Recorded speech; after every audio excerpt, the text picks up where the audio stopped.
सुबह से ही वंदना का मूड ठीक नहीं है। बात नहीं कर रही। रवि कुछ कहता है तो उल्टा जवाब दे रही है। रवि और वंदना में ऐसा सप्ताह में कम से कम एक बार तो जरूर होता है। दोनों पढ़े लिखे हैं, अच्छा जॉब कर रहे हैं। ईश्वर ने एक सुंदर सा बेटा भी दिया है। बाहर से देखो तो मेड फॉर ईच अदर लगते हैं, फिर ये आए दिन झगड़ते क्यों रहते हैं? दूसरी तरफ विकास और मधु है।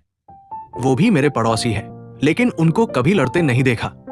जबकि उनके 5 साल की शादी के बाद भी कोई संतान नहीं है। वो दोनों भी जॉब करते हैं, लेकिन बहुत खुश रहते हैं।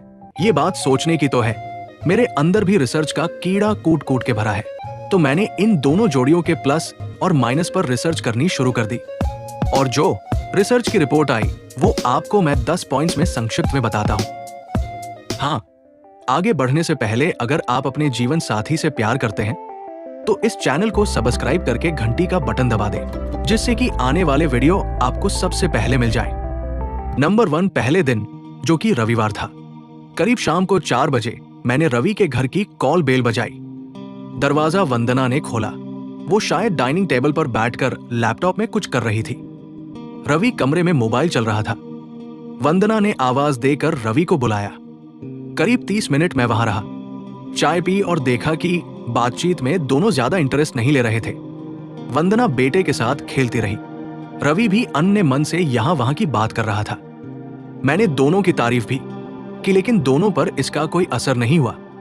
वहां से उठकर मैं विकास और मधु के घर चला गया। मैंने खिड़की से देखा, मधु सोफे पर बैठी है। विकास उसकी गोद में सर रख के लेता है और दोनों टीवी देखते हुए हंस रहे हैं। दरवाजा विकास ने खोला था। मैंने कहा कि मैं आज मधु भाभी के हाथ की चाय पीने आया हूं। तपाक से विकास बोला, सही जगह आए हो दोस्त, मधु से अच्छी चाय कोई नहीं बना सकता। मधु ने कुछ नहीं कहा, बस मुस्कुराकर एक हल्की सी चपत विकास के कंधे पर मार दी और चाय बनाने चली गई। यहां मुझे उनकी तारीफ नहीं करनी पड़ी, क्योंकि वो दोनों ही एक दूसरे की तारीफ करने से थक नहीं रहे थे। अब इससे रिजल्ट ये निकला कि आज की भाग दौड़ से भरी जिंदगी में जब भी पति पत्नी को वक्त मिले तो साथ साथ क्वालिटी टाइम जरूर बिताना चाहिए। एक दूसरे को प्यार दुलार करना चाहिए, एक दूसरे की अच्छाई की तारीफ करनी चाहिए। इस छोटी सी मुलाकात में विकास ने एक बार कहा था, दोस्त मधु नहीं होती तो पता नहीं मेरा क्या होता। तभी मधु तपाक से बोली, भाई साहब, ये जितना मेरा ख्याल रखते हैं उतना तो मेरे घर वालों ने भी कभी नहीं रखा। एक दूसरे की केयर करना और तारीफ करना सुखी दाम्पत्य जीवन के लिए अति आवश्यक है। पॉइंट नंबर 2, रवि को जो करना होता है कर देता है।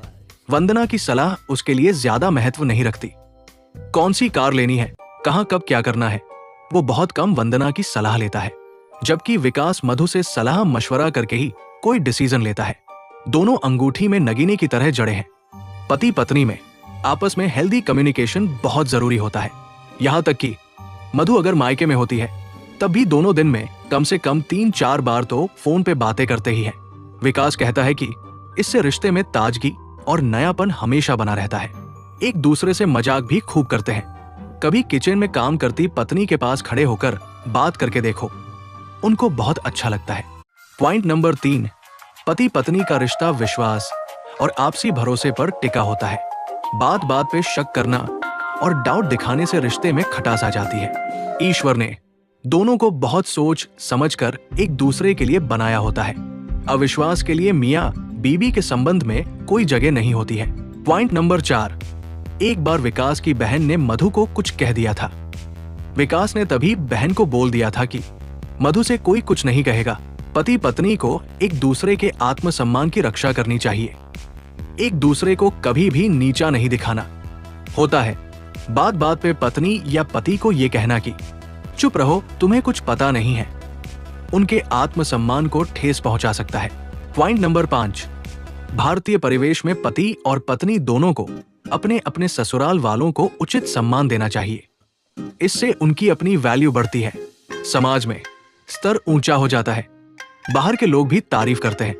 खुशियां बड़ी बड़ी बातों में नहीं होती। आए दिन की रोजमर्रा की खुशियां तो छोटी छोटी बातों में छुपी होती है, जिनको हम नजरअंदाज कर देते हैं। पॉइंट नंबर 6, एक दिन विकास मुझे मार्केट में मिल गया। उदास लग रहा था।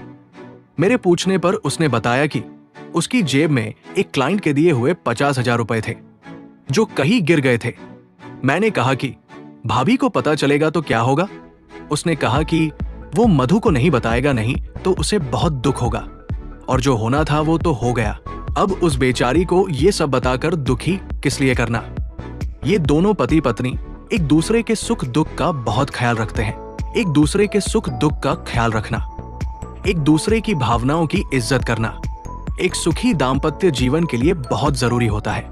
पॉइंट नंबर 7, जहां रवि के घर में छोटा बच्चा होते हुए भी तीनों टाइम का खाना वंदना ही बनाती है, वही विकास रसोई में और घर के बाकी कामों में मधु की बराबर हेल्प करता है, और दोनों काम करते करते एक दूसरे को छेड़ते भी रहते हैं।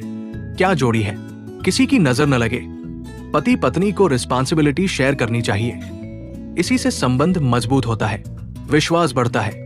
पॉइंट नंबर 8, जब भी मैं विकास और मधु देखता हूं तो लगता है कि अभी इसी महीने इनकी शादी हुई हो।